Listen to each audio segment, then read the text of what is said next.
Hi, this is Marsha. And this is Kelly. We are the 2U's of 2U's Fiber Adventures. Thanks for stopping by. You'll hear about knitting, spinning, dyeing, crocheting, and just about anything else we can think of as a way to play with string.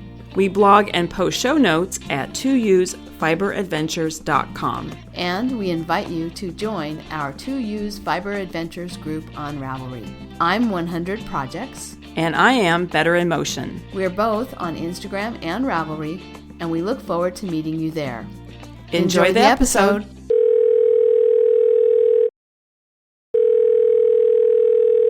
Hi, Kelly. Hey, Marsha, how are you?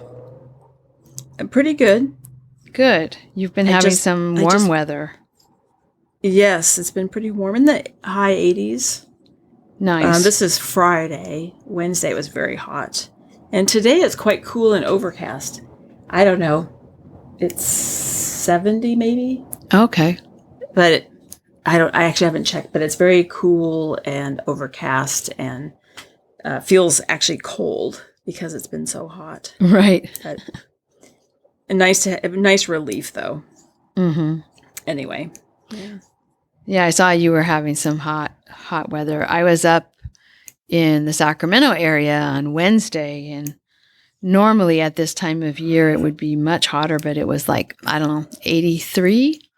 We sat outside. I was visiting my dad, and we just went up for the day, and we sat outside and had lunch, and it was really nice.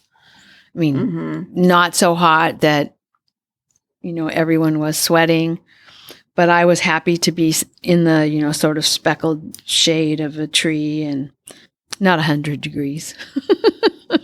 Yeah. Where everyone is complaining. So. Well, as you know, Mark is down there in the desert, and I think it's 111 down there or something. Wow. Actually, I'm kind of curious now what the temperature. I'm looking on my phone to see what the temperature is here today. 71. But it feels kind of cool out there. That's where you are, 71 in Seattle? Yeah, where I am. And I don't know what that is in Celsius, I have to tell you. It's about that here, too. It's cool today. It's cool today. It's 103. Oh, my gosh. Wow.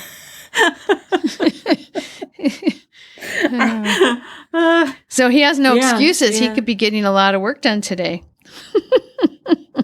He said he's discovering he's sort of taking 2 showers a day, which is another reason why you should not live in the desert, because you're wasting all that water. But he said he gets so hot during of course he's doing stuff, right? Mm-hmm. He has a friend down there helping him measure the whole house because he really has not unpacked because he's trying to figure out what to do with the floors. The carpet's old and the tile's ugly, so he's thinking about ripping up all the tile and carpet and just tiling the whole house. Mm-hmm. And so they have to figure out the square footage of all this stuff. So I don't know why, but this guy's measuring and he's going to put it all in AutoCAD or whatever, some sort of program. But he said it's just hot, and it's an old house, and I think it's the original cooling system in the house. So he said, I don't think it's working very well. I think he's going to have to probably upgrade. The money pit. I know. The money pit is starting. Pit. There's not a way to avoid it. Yeah. But the good news is he has a buyer for his house in Seattle. Oh, that's nice. So that's good. He got a buyer, and it hasn't closed yet, but I went in, I think that really hot day we had. I don't know, one day, just a couple of days ago, I went in to water his pots because I'm still in charge of that. I will say I'm watering them, but I'm no longer deadheading and fertilizing and sweeping up the leaves and the flower and the blossoms. Mm-hmm. I'm just watering now. But anyway, I went into water. Are almost over. They're winding down, but I can't not water. It just seems wrong, Yeah. Mostly just because I can't stand to see a plant suffer. Right. But when I was in there, a guy showed up, and he was a real estate appraiser for the buyer. And again, I don't know that much about it, but I think that they have to have the house appraised for the loan. So the bank wants to know that they haven't overpaid for the house, since it's technically the bank's house until the mortgage is paid off. So anyway, so that seems like it's if that's happening, it seems like it's probably a pretty serious buyer. Yeah, it's happening. So anyway, if all goes well, it should be a success. Yeah.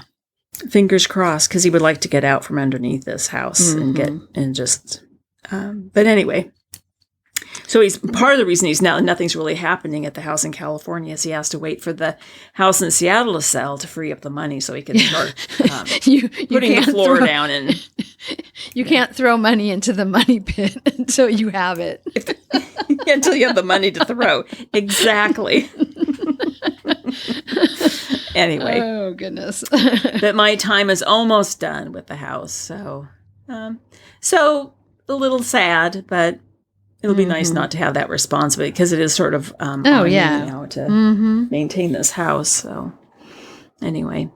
Okay. Well, that aside, we are going to have a prize drawing, because this is our 250th episode. Yeah. And also, Kelly, this is what we were talking about, but I was also thinking it's sort of also kind of a thank you to people for putting up with our last 2 episodes. The listening marathon that was our last 2 episodes. Exactly. That's funny. Anyway, so should we just do our prize drawing? And then before we get into projects, I then want to hear about dogs. So let's do our prize drawing, and then we'll talk dogs. So Okay. That sounds great. Okay, so we drew from our Ravelry group membership list, and we looked at all of the people who have joined the group, our 2 Use Fiber Adventures group on Ravelry, during 2025. So and then we drew 3 names, and the prize will be a pattern of your choice up to $10. And so the first winner is Lynn, who is T Simple Kelly on Ravelry. Congratulations, Lynn.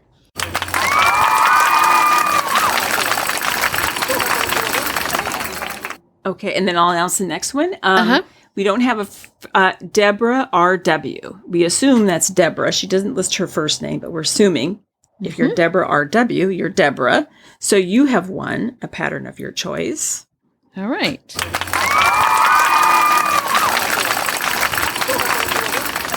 The third winner is Knit Sock 3, Anne, with Ravelry name Knit Sock 3. So congratulations, Anne.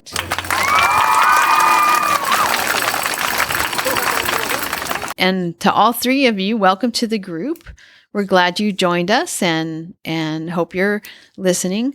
So they should contact me, 100 Projects, either on Ravelry or contact our email, which is 2usefiberadventures.com.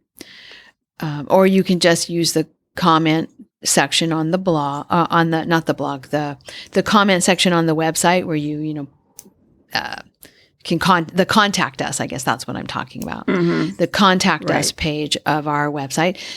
Or you can get in touch with me through Instagram, any of those ways, and let us know what pattern you want. It doesn't have to be a pattern on Ravelry, although if it is a pattern on Ravelry, that means I can just put it in your Ravelry library. It might take a little bit more to get a pattern that's not on Ravelry, but we can do that too. There's no problem with that. So yeah, get in touch with us and get a pattern. Congratulations. And thanks for joining, and thanks for listening too. Yeah. Especially like Marsha said, the last 2 episodes, the last 2 marathon episodes. So yeah. So anyway, but Kelly, dogs. I want to hear about because you've been going to rat barn hunts, and what's the other one you're called? Rally. What's the other one called? Rally. There's another one, a rat. Oh, trailing. Yeah, they're trailing. Yes, trailing and locating. Yeah. So before I do that, I did promise something about chickens last time. Oh, okay. I had a request to talk about the chickens, and I did want to say, so we have our chickens that I raised. Did I raise them during the broken? No, these are not the broken foot year chickens. Those were 2019. So these would have been these chickens are like 3 years old. But we still have Lily, who is one of the chickens I raised in 2019 when I had the broken foot. She's our old girl. She's still around. So we have 4. And then we have Helen, who appeared in our yard, and she's still coming to the yard. She has never been able to be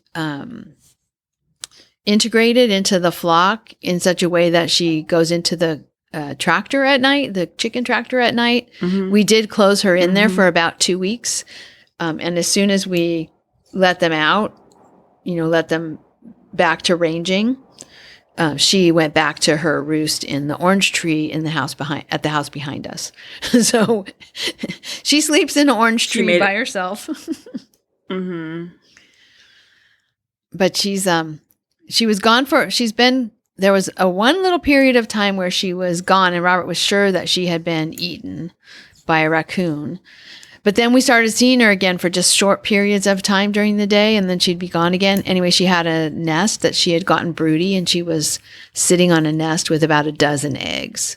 He finally found it. He would go out there every day and look, and then he finally started like waiting when she would come, and then he would just sit there and watch which direction she went when she left. And she's been kind of absent again, so I'm wondering if she has a nest somewhere else, if she's gotten broody again and is sitting on another dozen eggs. So that's my chicken stories. Everybody's doing good. They're all still here, and our feral chicken is still not part of our flock. They don't like her.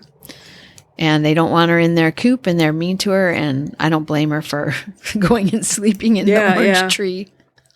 So, but she hangs around because she also gets you guys feed her too, right? She goes in when we open the tractor in the morning. Normally, she would go in. She would be there waiting when we opened it to go. As soon as our chickens go out, she goes in and has a little snack, and then if we have. If we put out scratch for the chickens, she comes over and, she gets within distance of them. She's not totally avoiding them, but they're not, they don't all flock together. It's too close. Yeah. Yeah. The inside of the she doesn't want to be that close. Yeah. Yeah. And they don't like her on the roost. They're mean to her and kick her off the roost at night and stuff. So can you get her a friend? But who knows if it'd work, right? Yeah, I don't know. She looks different. Chickens are xenophobic, I think. They don't really like to see chickens that they don't recognize. And so, like, if it's the same color as the rest of your chickens, they seem to do better. If we were to get another one that was the same color as the rest, or, as one of the other chickens that are together in a flock, I think they would be much more accepting. Or also the same body shape, because she's really skinny and like muscular, athletic body. She just looks very different than they do. And I think that's part of the problem. That's my theory. I don't know that much about chicken behavior. But I'm making it up. But and I say what's the word? I can't say that word. Yes, anthropomorphizing the chickens. But she may not be bothered as much as we're bothered. Like, I'm bothered by the fact that they pick on her if she's in the chicken tractor and she's hangs around, but she doesn't want it. She's not their little friend and buddy, that they're not welcome. That bothers me because, but it may not bother her at all. I mean, she's got food. She's nearby. She's got all of her needs are met, right? And she's fairly safe. I mean, she's going someplace where the raccoons, in theory, can't get her at night. Well, they haven't so far, and it's been I don't know. She was probably a chick sometime last summer, so it's been almost a year. I don't know that she's been loose and living in an orange tree for a year, but for a number of months, she's been probably 8 months. Yeah. She's been living in the orange tree and she's been fine so far. So So yeah. Yeah. I am more worried about it than she is. Probably she's fine. Probably. Yeah. Yeah. And she's not going to let us pick her up or touch her, but she does come up to us in the yard, and I say hi to her whenever I see her, and she, kind of comes toward me. So anyway, yeah, she has a pretty decent life for a chicken. Yeah. Yeah. All right. Dogs. Yeah. So in Raleigh, we had a show last weekend, and Bailey and Barry both qualified all 3 days. So it was a Friday, Saturday, Sunday show at Del Monte Kennel Club. And I entered Barry in Raleigh Intermediate, which he already has his intermediate title. But he can't move up to advanced because you have to be off leash in advanced, and I don't trust him. With good reason, actually. I will tell that story in a minute. With good reason, I don't trust him to do this work off leash yet. But Bailey I entered her in advanced, and she qualified all 3 days and got her advanced title. So, it wasn't perfect. I wasn't expecting it to be perfect. But I was super happy that we qualified all 3 days in Advanced A. That's for like the beginner dogs of Advanced.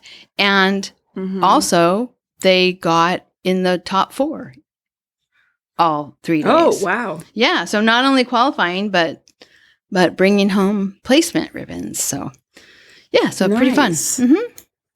Yeah. And then, so let me tell you what Barry did. I didn't put this in the video that I put online. I picked out the best parts to put in my Instagram video. So we're people need to know Barry has had issues with other dogs. I think I've talked about it.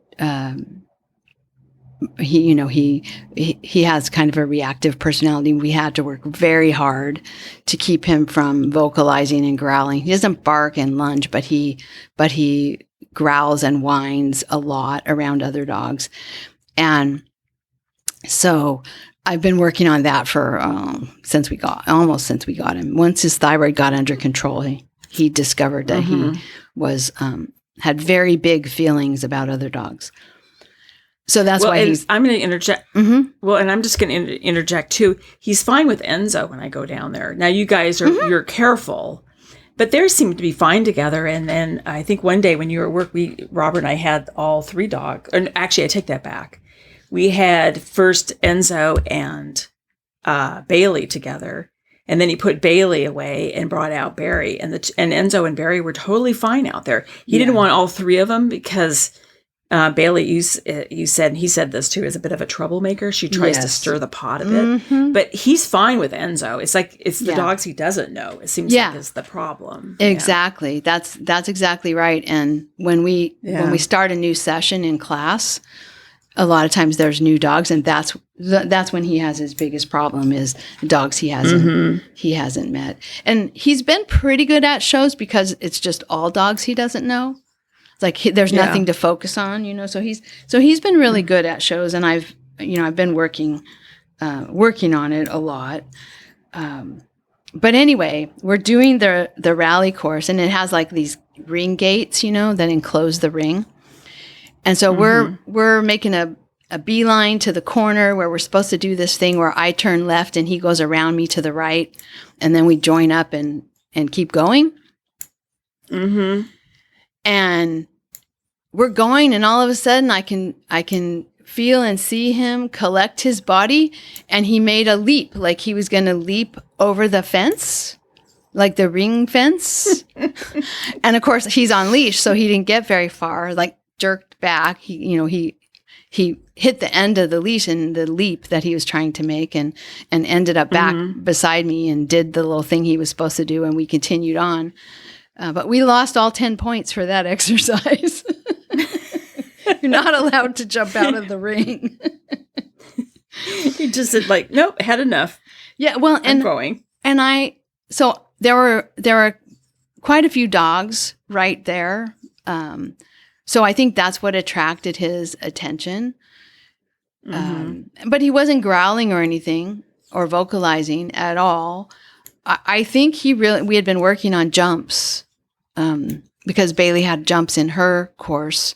So we had been working on jumps. And I think he really thought, oh, goody, we get to jump over and and I get to go see what's going on over there, So anyway, I did not put that part of the video on. Him hitting the end of the leash and popping back into the ring. So, but the other fun thing that we're doing is barn hunt, and he has the picture. One thing about him is that he doesn't care about the environment. Like new places doesn't bother him at all. He's willing to do anything, anywhere. He has problems with dogs he hasn't met. And Bailey is just like every place new that you go, she has to start over. So she has more trouble learning things in new locations. And so, this barn hunt, she's not quite sure what she's supposed to be doing or how she's supposed to be doing it, but neither do I, which is part of the problem. I think she'd be doing a lot better if I was confident about what I was doing. Like both of us learning it at the same time has been kind of a challenge for her. Barry doesn't care if I don't know what I'm doing. He's just like, rats, this is fun. And so he's been having a great time. I think I'm going to enter him in a barn hunt trial at the end. There's one at the end of August, and he should be ready. I don't know if I'll be ready, but he should be ready. And he's a lot easier because I can tell when he's found a rat because, he has self-control issues. So when he finds a rat, he's like pounding at it with his feet and trying to grab it. The tube, not the actual rat, the tube. Yeah. So he has what they call in gambling a tell. Yes, he has a tell, which is like, he has a very strong tell. And Bailey does too, but I haven't learned what it is. I'm not observant enough to be able to know for sure. Plus, the trainer is trying to, she has been helping me to get Bailey to paw at it, which is a much easier signal to the handler. So hopefully, we'll see. Hopefully I'll get better at reading my dog, and my dog will get better at knowing that what she's really looking for is the tube with the rat in it. So I'm just, now we're not doing the barn hunts or any of that kind of thing, but when I take Enzo to the beach or any place like a park where there's bushes, his favorite thing is to have me throw the ball into the grass at the beach in the sand dunes or into a bush someplace, and then he has to go find it. And I always know when he's found it, because when he's searching for it, well, he's moving, but then he gets to an area where he thinks it's nearby, he can smell it, but he hasn't actually found it. But his tail, his little short tail with the ball on it, it's just like wagging. And the minute he gets the ball, his tail stops wagging. That's his tail. Yeah, that's good. Stiff and straight tail. Yeah. Anyway, funny. Well, it sure sounds like fun, I have to say. I looked at barn hunting here, and it's there's nothing really actually in Seattle that I can find. It's all, which makes sense. You have to go out to the suburbs, Enumclaw and that, further away. So yeah, but it sounds fun. I think Enzo would probably really like it. Yeah, it is fun, and it's interesting to see like how the two dogs are very different. And, the confidence level is important. And her confidence really depends on my confidence a lot. So, yeah. But yeah, this has been like the summer of dogs. We've done something every weekend. And I think we have 3 more weekends of shows every weekend. So, pretty fun. And then when you go, then do you go with, you take the trailer, right? Most of these shows, if you're going for a 3-day weekend. Well, the one that we just went to, the shows during the summer are local, so we did take the trailer to Lodi. Okay. But the most recent one was in Carmel Valley, so we just drove there. Okay. It was just in Carmel, right at the mouth of the valley. So we just drove there each morning. Okay. And then this weekend is a match, and it's just one day, and it's in Prunedale. Next weekend is the show in Prunedale, so that's that'll just be one day, and that's nice and close. And then the next one is also close. It's the Salinas Club, and theirs is it's like out on Highway 68 at the York School. Okay. 2 days, but we won't be staying there. It's just we'll just drive there each day. So yeah. Okay. Well, sounds like tons of fun, and your dogs are really using their brains. Yeah. My dog's not using his brain at all these days. So well, anyway, so do you want? So is that? I don't want to stop you. Is that all you wanted to say about chickens and dogs? Or okay. Yeah, that's it. Do you want to talk projects now? Let's do it. Okay. I'll just go through my list here. So, socks. I'm still working on the socks that I've been working on. Well, the last time we talked, I had cast on the second one, I think, and I had knit about. Our episode was so long, I knit like 1.5 inches or something. I don't think I picked my sock up since we last recorded because I've been working on other things. So, spinning. I've been working on the spinning. The last time I had, I think I had spun 2 skeins of a 3-ply, and I had to refill the bobbins. I finished refilling the bobbins. I just finished last night.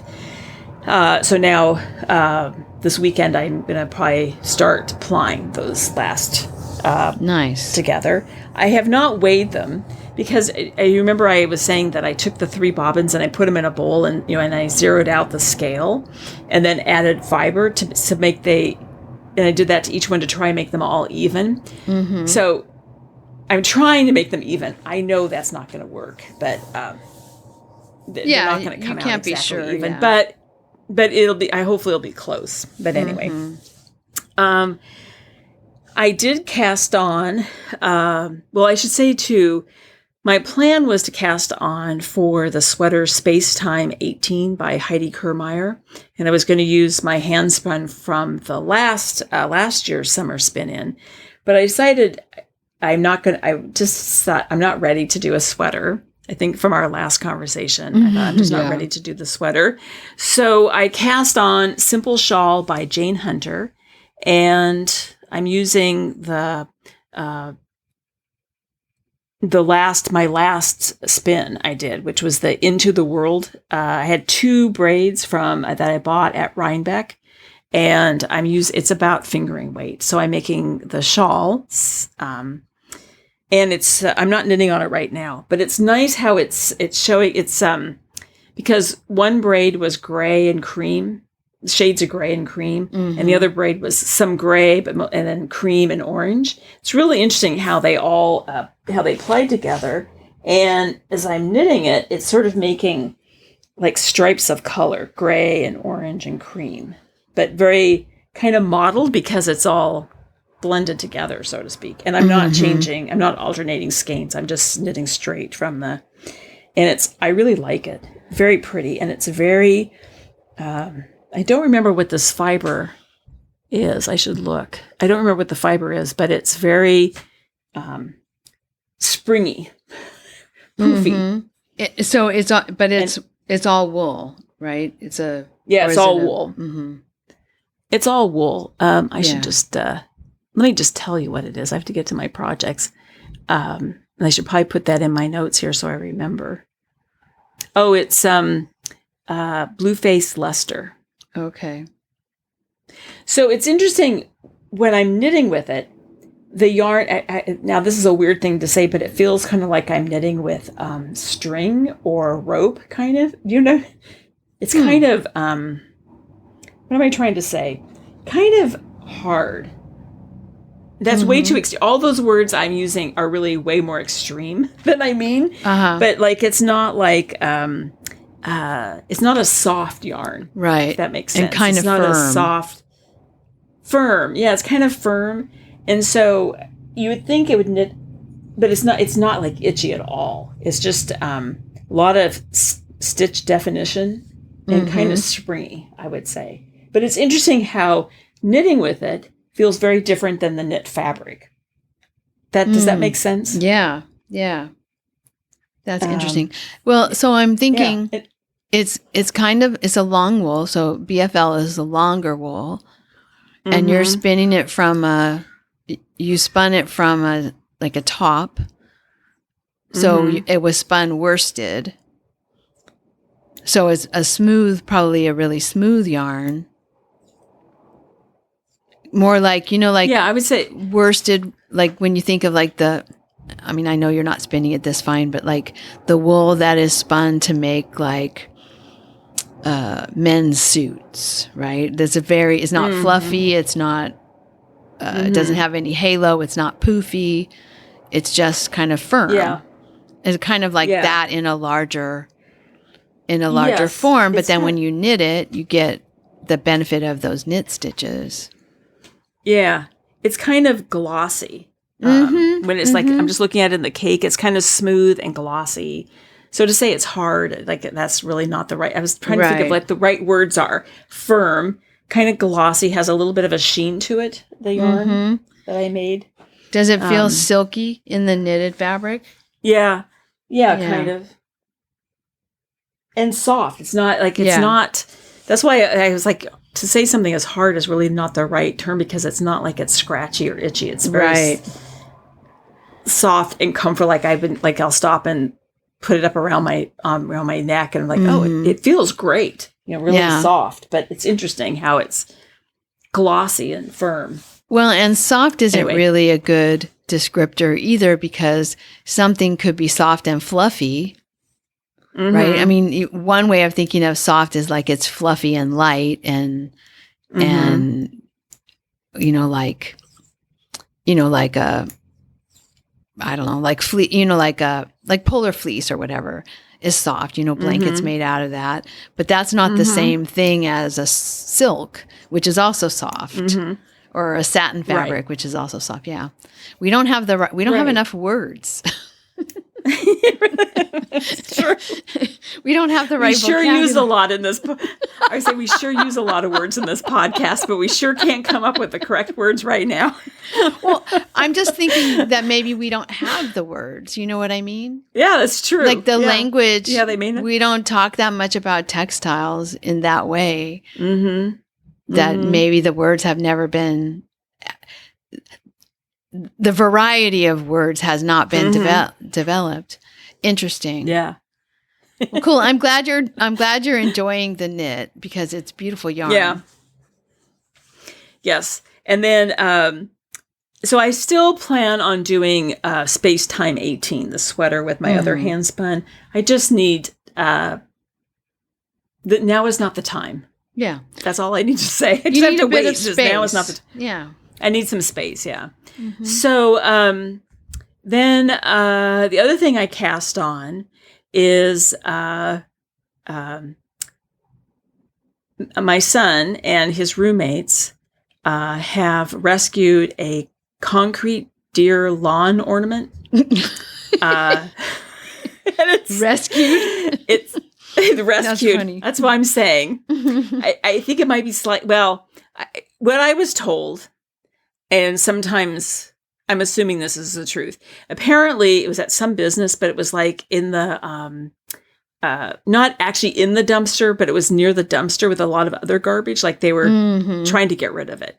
So the part that makes it seem suspect is they went over it like at 11 o'clock at night to get that sounds suspect. Okay. But anyway, they liberated this deer sculpture. It's concrete. And it's got he said it's very heavy. It took 6 of them to get it in the back of his pickup truck. Wow. And so it's sitting in front of his house that they've rented. And I thought, you know what I thought today about this deer? When they move out, who's going to get that deer? It's going to end up at my house, probably. Well, because they're not going to be able, anyway, I mean, that's down the road, but it's so funny. So anyway, they've got this deer, and it's become quite the talk of the neighborhood. And when they got it, it was missing its rack, its antlers, and its its muzzle. Is that what you call it on a deer? But its nose and mouth, everything were gone.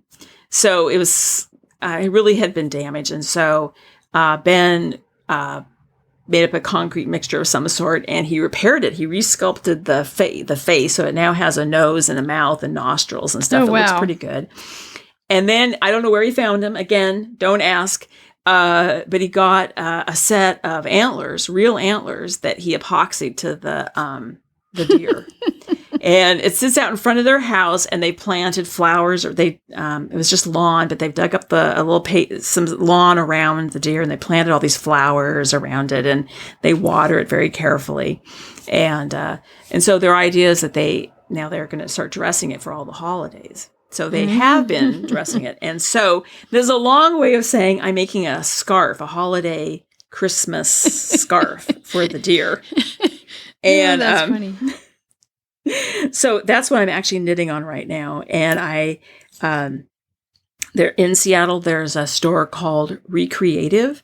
It's in the Greenwood neighborhood, and I brought some things over there, and I've gone over there before to get things. So I had to go to Recreative anyway, which I'll get to in a second, but I had to go there, and I saw they had, it's actually called Christmas is the colorway, like a bright Christmas red in acrylic. It's I've got it right here. It's the old yarn that, and it's a skein that looks like a log kind of. I don't know how you, like a red heart or one of those. Yeah, and this is Karen Wintuck.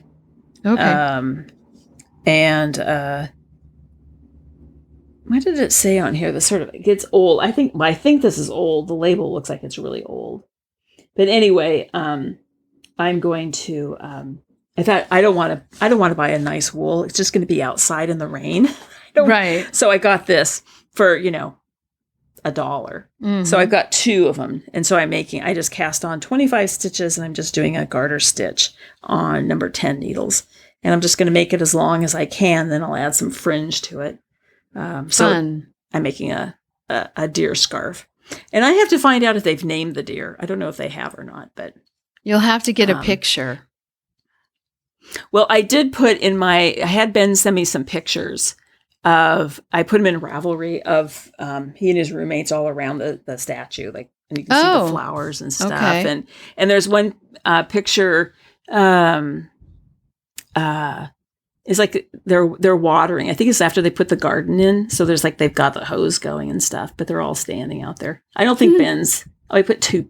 Oh yeah, I put 3 pictures. I don't think Ben's in any of the pictures. He must be the photographer because he's not in any of them.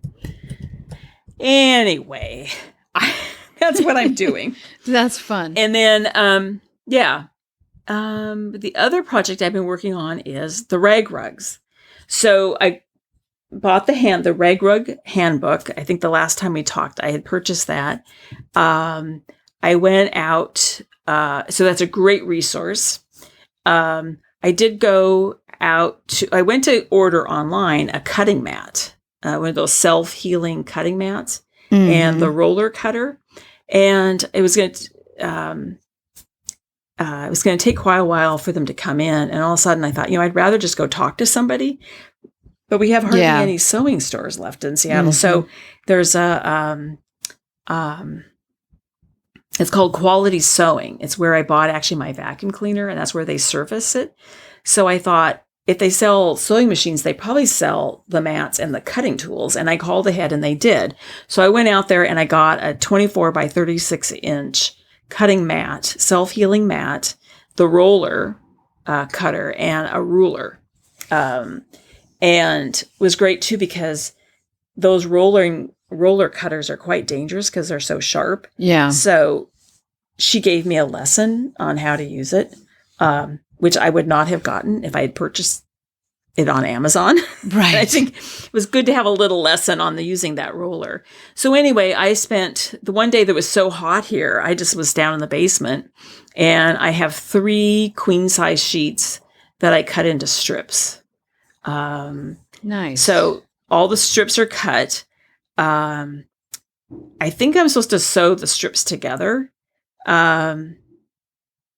And I will tell you, if you read the book, there's a way that you can actually take the fabric and you sew it together on one end. So you make a tube. And then there's a way to cut it And the way you cut it, you make just continuous strips. And I could not wrap my head around it. I watched a video and I thought, you know what? I just want to keep going. So I'm just going to cut the strips and I'll sew them together. Yeah. I don't know. Maybe I made the wrong decision. Well, but, you should check and see one strip, how much it fills of your shuttle. I know. Because sewing too many of them together, you're just going to have to cut it because it'll make your shuttle too fat. Exactly. Yeah. So I have a feeling that maybe I'll just sew like 4 to 6 together, probably be enough to fill a shuttle, but I'll see. Yeah. I think that's a really good point. I did watch a video a while ago on YouTube and they didn't sew any of them together. They just wove with them and just, when they would get to the end of one strip, they'd cut a long, low, thin sort of triangle at the end, cut it to a point. And then when they're adding in, they would cut to a point and then just keep weaving. So I don't know. We'll see. And then yesterday I wound the warp. So I did my math. And Kelly, I am a new weaver, even though I've had a loom for a while. I won't go into my whole backstory again about how many projects I've made and how few projects I've made. But I made 2 towels and then 4 towels, both of them from kits where I didn't have to do the math. They just told me how long to wind the warp. So I didn't have to do the math. And then I did that alpaca shawl. It's the only one I've actually had to do the math to figure out how long the warp should be and how wide it should be to get, if I want it to be 24 inches wide, how many ends per inch do I need? And if I want it to be 36 inches long, how much, allow for the hem, allow for the take up, allow for loom waste. And so I had to do all the math on that. And it was interesting. The book was telling me with normally like the tea towels, you allow about, isn't it 10% take up for the warp and the weft? I think so, yeah. I think it's 10%. And this said with rag rugs, you allow 20%. Okay. So we'll see. And they were saying because you have thicker material, right, that you're weaving, it's going to take up more warp. So so that's only really the second time I've done the math. And I was kind of, I remember I called you and, because I have a math professor on call on speed dial that I can run my math past. And it was right. It was right. I did it right. So yesterday I just brought the warping board outside and I stood and I wound the warp. So I've got my 4 yards, and I was hoping to put it on today, but that has not happened. So I think tomorrow, I have nothing going on tomorrow. So I think I will throw the warp on the loom. But it's interesting because I've really only done 3 projects on the loom, 2 of which were, I didn't have to do any math. They just told me how long to make them. Yeah. So make the warp. So it's kind of interesting. So I'm getting ready to go. And I know this is completely the wrong time of year to be doing this. It's summer. But as you pointed out once when we were recording, that it's nice to have something on the loom even in the summer because there's days when it rains and then there's days when it's too hot really to be outside. Yeah. For me anymore, and it's true on Wednesday. Like Enzo didn't, usually he just hangs out on the deck all day. He loves hanging out there. Wednesday, he didn't want to be out there at all. So I was down in the basement. It was perfect. So I'm going to get it on the loom here. And then I do want to ask you, though, and this might be a separate, I'll just ask you in this because you were talking about, you put in the waste yarn at the beginning of a weaving to get all your warp threads straight, right? Because they're sort of coming off in it. And you were saying you don't need to use waste yarn. You can just use paper. I think you were saying that, or that was. I think Tracy was doing that, or somebody else was doing that. Okay. I use waste yarn, but I don't use a lot. Like I notice when I see other people's projects, and when I first started weaving, I would weave about like an inch with waste yarn, and in fact, I was always really like surprised when people would come by, like when I was weaving at the college and people would come in to find me for whatever reason and see my project, and they'd be like, "Oh, that's so pretty." They'd make all these comments about how pretty it was. And then they'd say something about the stripe, the first stripe. I was like, okay, that's just the waste yarn. And so now I'm very much questioning your compliment, because if you thought that was part of my project, that would be a very ugly project. But I used to actually weave a fair bit.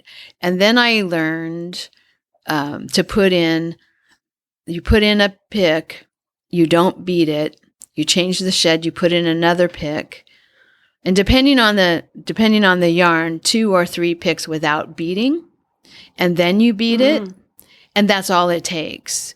You've got it just kind of locks into place and makes your edge nice. And then if that doesn't work, you can do the same. You can do the same thing again. I used to do waste yarn between towels. Also, and then when I was watching the Jane Stafford Guild, she'll just put like one or 2 threads of something else and move on. And so I don't do a lot between my items either. But yeah, you can get a straight fell line, I guess is what it's called. You can get a straight fell line just by putting in like two picks and then beating, or 3 picks and then beating. It just kind of locks everything in line. Yeah. Okay. All right. Okay. Well, hopefully when we record again in 2 weeks, I'll actually have woven something.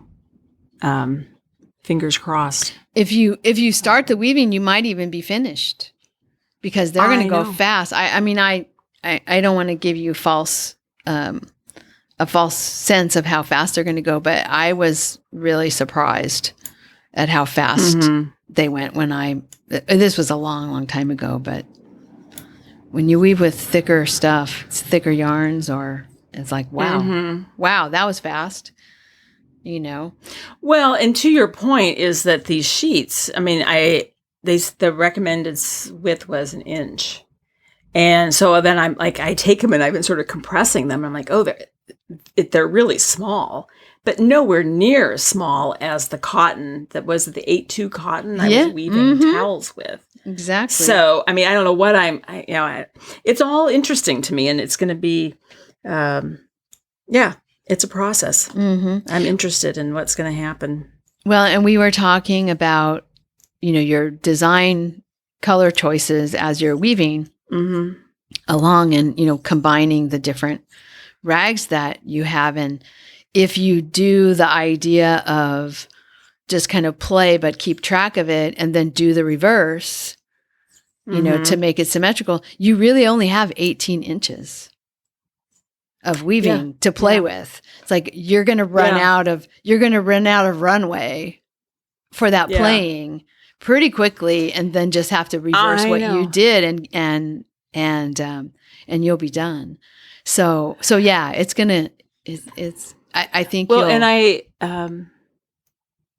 actually go look at my. Are you on Ravelry? Can you look at my rag? It's my first project. Okay. The first picture, you can see my warp is all wound up. But go down. Let's see the 3rd photograph. Those are my. Oh yeah. And all of a sudden I'm like, I wonder if the 2 so I had 3 sheets. One was a solid teal color. One was like teal and I don't know, like little dots or anything. And then kind of a pale blue and white stripe. And I kind of like looking at that now, I'm like, I wonder if that's really what I want, because the pale blue stripe and the teal dots are so similar.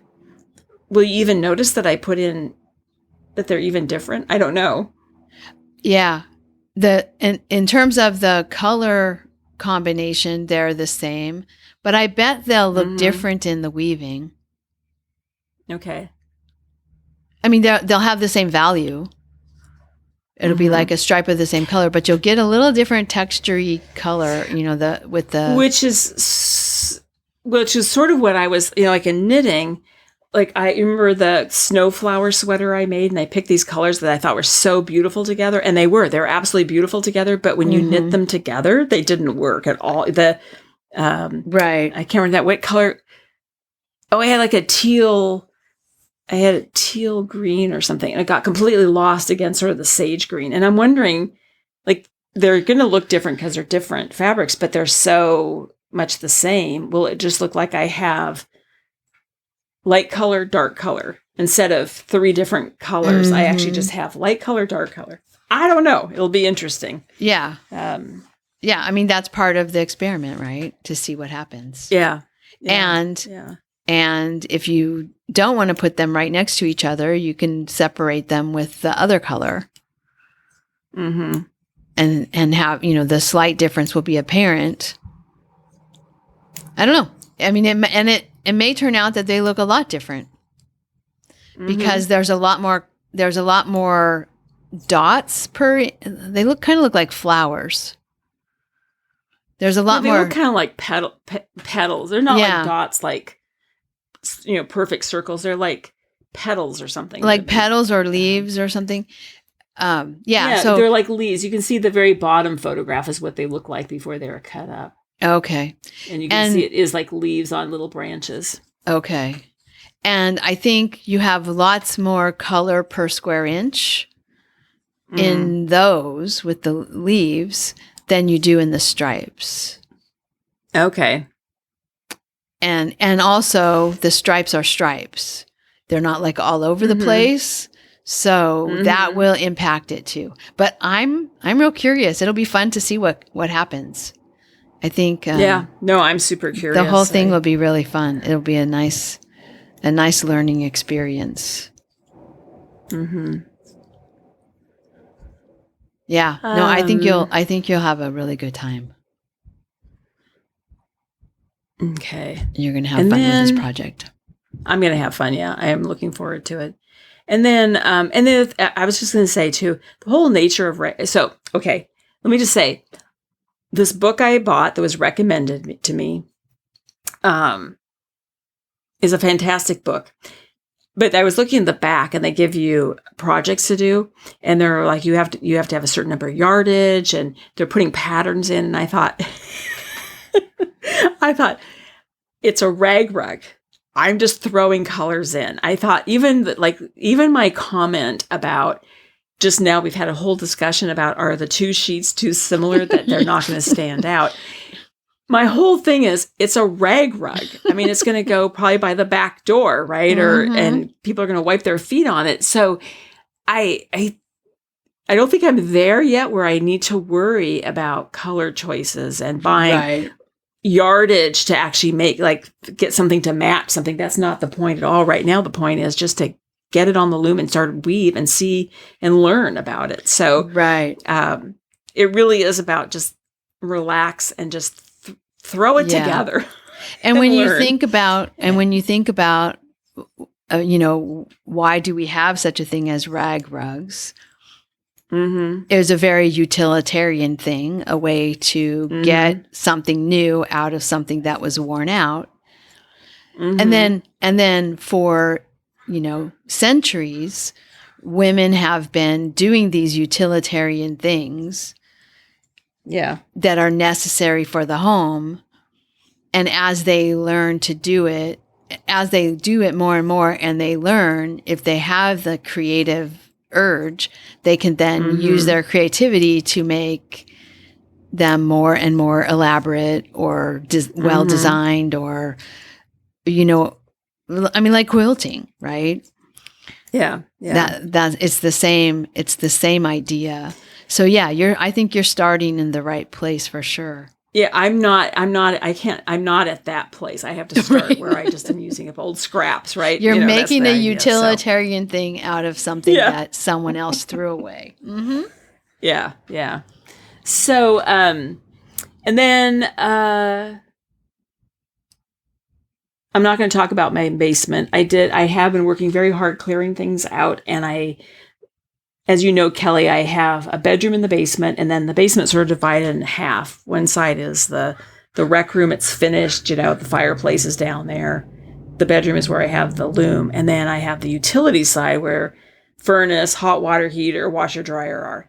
And I have 2 tables. One for, allegedly for folding laundry, and the other one for crafts.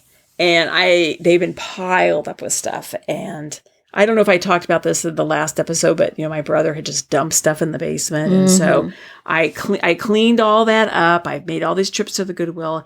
And my big goal was to clear off the 2 tables in the basement. And I did. So they're cleared off. And I've been really diligent about not letting laundry pile up there and nothing go on the craft table. So it was great to have that big table to lay out the fabric strips and cut them on that self-healing board. Oh, yeah. That being said, the other side where the fireplace is and the sofa and all that sort of living area is a disaster zone. I haven't gotten to it at all. And I'm just saying, I'm not going to. I decided I'm going to let it go because there's nobody really coming by my house that much anymore. Sitting down there. Right. So you're not going to be using it for anything. No. So I thought it's bad, and I know it's bad, but there's still a bunch of, there's a set of dishes down there that my brother, I'm supposed to get rid of, but he took the cups to California. They got packed by mistake. So I have to figure out how to reunite them, to donate them. There's chairs down there. There's 2 sets of lamps, 2 pairs of lamps down there. I have to figure out how to get rid of it all. But I thought I don't want to spend my whole summer doing this. So it's just waiting till the weather turns bad. And so I'm just going to ignore it. So, and there's a bunch of stuff got dumped in the weaving studio and I didn't want it in there. So I pulled it out and just dumped it in the other area. So I'll get to it eventually, but I'm just ignoring it. And then that's smart, Marsha. Yeah. Okay. And then I have to give a little update on a couple of things. So the first thing is the Weekender. After the last episode, not a fan. But some of the mornings, since I finished it, some of the mornings when it's been kind of cool, I've thrown it on and worn it outside to take the dog out in the morning to do his leg lift. And I'm not hating it anymore. That doesn't mean I'm in love with it, but I don't feel the same way I felt about it before. Well, and maybe good. There's, as you said about, I had to cast on the shawl instead of using my hand spun, as I need a little bit of distance from, and maybe having a little bit of distance from finishing the Weekender is helping a bit. Yeah. I don't know. You can be a little bit more objective. Yeah. Anyway, and then the other thing I did was really fun. Last Friday, my friend Crystal has a friend who wanted to learn to knit. And that's why I went over to Recreative to get some yarn and I decided to get straight wooden needles because I think those are better for a new knitter because the metal they slide, they're slipperier. Mm-hmm. So I just picked up a set of needles and then I had texted Crystal for her address, her friend's address, and then I got she said, she's bringing some friends. So I oh my God. So I bought 3 skeins of yarn and 3 sets of needles I found. And so anyway, turns out only one person, but I taught her how to cast on, and I showed her knitting, and after she got sort of the knitting down, I then showed her how to purl. But I thought, I'll be there an hour? 3 hours. And Kelly, I thought, I don't know how you do it. I'm not trained as a teacher. And more than that, I'm not even a natural teacher. You're a natural teacher who also has been trained, right? So I don't have any of that. And it's hard, right? It's hard. And especially something that I don't even think anymore now about knitting and purling. It's muscle memory. I don't even think about it. Yeah. It's very difficult to watch somebody. And it was so interesting, and I think this is normal, is wanting to hold the needles parallel to each other. It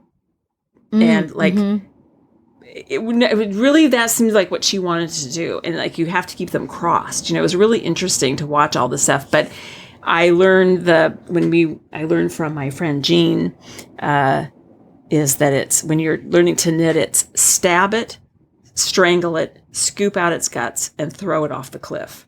Yeah. And that's, and it works for both knitting and purling. So anyway, that is like a huge hit. And then I went on the Zoom call for the NoCKRs Zoom call on Sunday, and they were talking about all the different, what do you call that? Those little, there's a word for that when you have something, you say something to remember what you're supposed to do. Oh, like mnemonics? Mnemonics, I guess. And they're coming up with, there's all these different ones. I was actually, Tracy had looked up online all the different ones you can use. I really think this is the best because it's the most, really shows what you're doing. I think you can visualize that. So anyway, that was actually pretty fun. And I did okay teaching because she didn't, and I checked in and she's been practicing. So nice. That's kind of exciting. It's good that you didn't have a whole crowd. Well, yes, it would be hard. I think it'd be really hard if you had a class of 6 people because you have to go around, keep checking in with people, and it's really hard, right? And different learning styles. Anyway, the last thing I want to say is, and probably people know about this, I had not seen it, but there's on Netflix, there's a great short 30-minute documentary about prisoners, male prisoners quilting, making quilts for, I believe, foster kids. And it's called The Quilters. And I think it's still on Netflix. So if you have it, it's kind of fun. It's a really very sweet, very heartwarming, and sort of uplifting story about these men making these quilts. And you'll put the link in the show notes. Oh, I guess you can't because it's on Netflix. I put the name that it's on Netflix. I don't know that I can link to Netflix, though. I don't think you can. Yeah. So that's it for me for projects. All right. Well, I did wear my armband. So I finished the armband, sort of. I wore it last weekend with the tablet weaving. And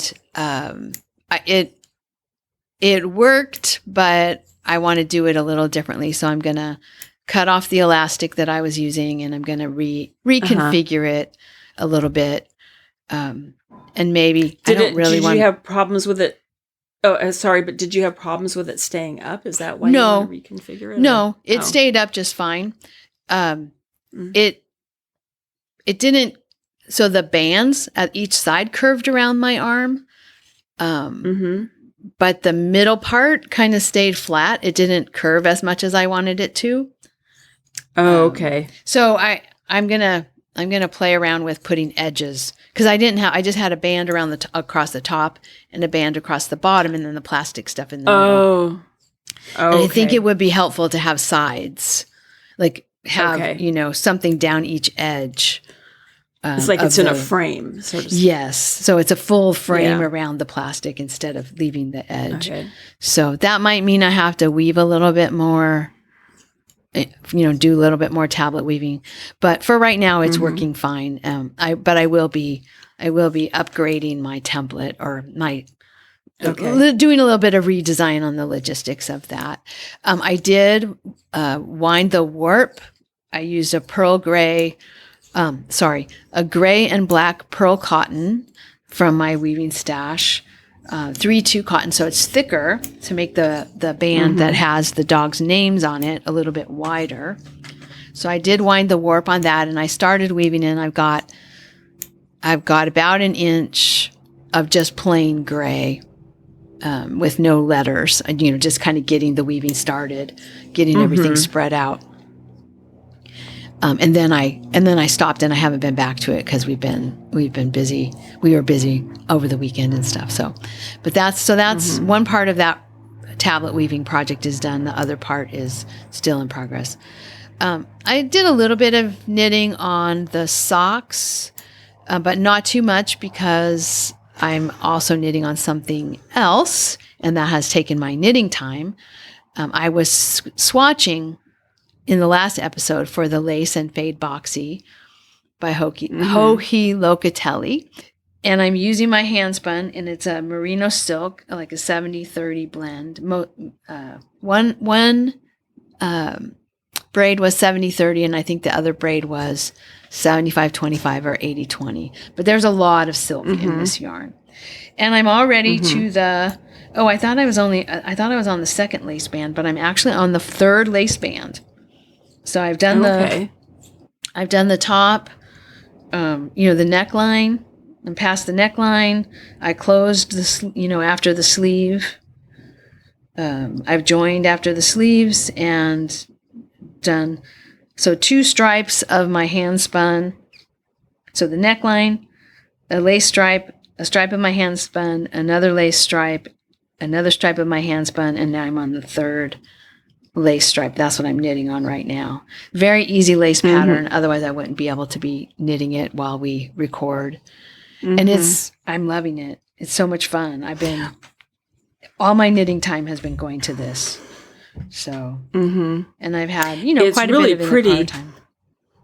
Thank you. Kelly, it's really pretty. And then I'm looking at the photograph that you have because I can see the third stripe in the bottom of the picture. It's interesting. Your hand spun blocks, stockinette stripes. Like there's one, it looks like it's green and then it moves to either like gray or teal or something. And then to the green again. It seems like the colors are just like you're getting an interesting striping going right through the middle of the stripe. Yeah. And the second one below it too is sort of the same way. It's it like has brown in the middle. Yeah. Yeah. It's interesting how that's working. I know. I'm loving it. It's just so much fun. Yeah. I don't know what will happen in the next one, and it's also surprising to me how much brown is in this. When I first started, the second stripe, and there was this sort of greeny brown color at the top, and I was kind of like, oh man, I want to get to the real color, not the brown, right? This brown and gold. And then I got to some color, and then it went to green, kind of green and gold, and then it started up with the brown again. There's some purple in there, but there's quite a bit of brown, and I really don't remember. And when you look at the skein, you don't really see the brown, but I really like it. I was a little bit like, oh, I don't know about all this brown, but now that it's being knit, it's like, oh, this is really pretty. And the other thing that's interesting is there's really not that bluish purple that my lace is. The color of the lace is more like a lavender, like a blue purple, fairly pale bluish purple. There's really no blue purple in the skein, but it still works. At least I think it does. I mean, when they were sitting together on the table, I thought, oh, these look really good together. But if you actually look at the skein and try to find where does that blue purple show up in the skein, it doesn't. Yeah. Is kind of a illusion that, oh, it's picking up the blue purple that's in that skein. Well, there is none. So just interesting the way color works, I think. But I really like it. I'm tempted now once I get to the next regular knitting part, knit stripe, to put it on waist yarn just to see what the fit is like. I think I probably should do that before I get too much further and just make sure that I'm getting what I think I'm getting. Yeah. With where the drop shoulders are going to hit me and stuff. Okay, and you're making the 59-inch one.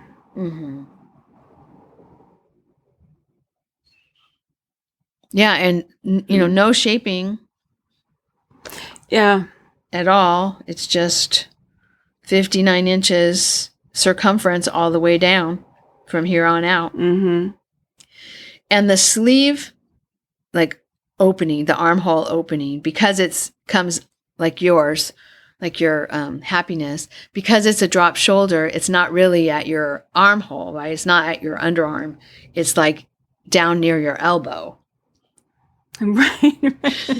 So yes. So I didn't make that armhole opening very big. It looks very small to me, and it's a little bit worrisome. But I think it'll be fine because it's not really going around my upper arm. It's not going around my armpit. It's going. I hope it's down closer to my. It's not elbow. going around those massive arms that you have. Yes, exactly. That we've talked about so much. Yes. Yeah, right. Yeah, I know. I don't have to worry about that. Okay. So, but I'm really liking it. And the Sincere Sheep Vernal, I don't know if she still has this base or not, but it's a linen silk yarn. And it's really pretty. It's naturally dyed with indigo and something, probably cochineal, to get the purple. And because it's indigo dyed, it's crocking. Whenever I knit with it, my hands are all blue when I get done knitting the lace stripe. But that's normal for indigo yarn. That's how it works. So I'll just have to be careful when I wash it. I have a question about this because it says here, I'm looking at the project or the details of the pattern, and it says yarn weight sport.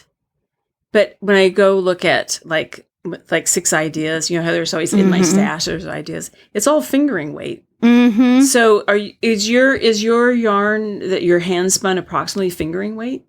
I think so. Fingering, probably fingering to sport.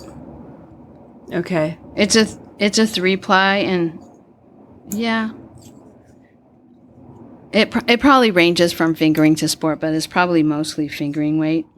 And the lace part is classified as a lace weight. The vernal is classified as a lace weight. Mm-hmm. So, okay. So yeah, I did have trouble. I think we talked about this at the episode before. The gauge that her patterns use is so loose. I've swatched a few times for her patterns, and by the time I got, by the time I actually got the gauge that she was talking about, I was using a needle size like 3 sizes larger than it called for, and the fabric was so loose that I didn't like it. So I actually might be getting less than 50. I'm probably getting less than 59 inches because I didn't go. I finally, let's see, with size 7s, I think I was close to gauge, but I didn't like the fabric, so I went down to size 6s. Yeah, because this is the details of the pattern says US 3 and 4. Yeah, So there's no way. 4s. Yeah, my knitting. I knit tightly, and a lot of times we'll have to go up a needle size. But I've swatched for a few of her patterns. In fact, I was a little leery about this one because I have swatched and abandoned projects that I had planned of, using her patterns because I can't get anything close to the gauge in a fabric that I think looks okay. And I think some designers just have a different idea of what their fabric should look like, right? Like some designers like a really loose open fabric, and that's not a fabric that appeals to me.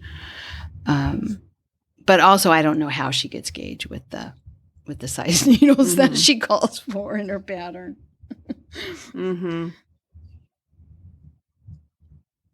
So, but okay.